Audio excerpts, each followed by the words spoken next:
So hello friends, আজকে আমি দেখাবো পোমোগ্রানেট জুস কীভাবে রেডি করা হয় তার রেসিপি। প্রথমে আপনারা একটা গ্রাইন্ডার মেশিন নেবেন, গ্রাইন্ডার মেশিনে একটু পানি নেবেন, তারপর পোমোগ্রানেটটা মানে আমরা বেঙ্গলিতে বলি আনারটা কেটে নেবেন। কেটে নেওয়ার পর ওটা উপরে ধীরে ধীরে টুকি দেবেন, দেওয়ার পর সবগুলো বীজ বাইরে এসে যাবে। যেরকম আমি করতে চাই সেই রকমই আপনারা ধীরে ধীরে টুকি দিয়ে আনারস বীজগুলো সব বাইরে বের করে নেবেন। তারপরে 1 চামচ চিনি দেবেন। 1 চামচ চিনি দেওয়ার পরে কয়েক টুকরো আইসের টুকরো দেবেন। আইসের টুকরো দেওয়ার পরে গ্রাইন্ডারটা লেগে দিয়ে ভালো করে মিক্সি করে নেবেন, তা গ্রাইন্ড করে নেবেন। তারপরে একটা গ্লাস নেবেন।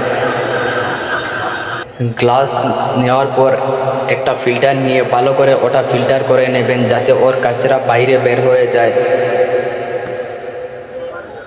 যেহেতু আমার এটা পার্সেল ছিল তাই আমি পার্সেল করেছি, তাই আপনারা সবাই অফিসিয়ালি মুস্তফা পেজ ফলো করবেন, ফলো করতে ভুলবেন না।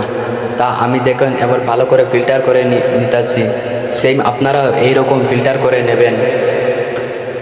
তা অবশ্যই বলেন কমেন্টে যে পোমোগ্রানেট জুসটা কেমন হবে, তার স্বাদ কেমন হবে।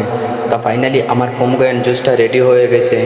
তা এইরকমই রেসিপি তৈরি হয়, আপনারা সবাই ঘরে বানাতে পারবেন। অবশ্যই আমার পেজটি লাইক, কমেন্ট, শেয়ার করবেন। ধন্যবাদ।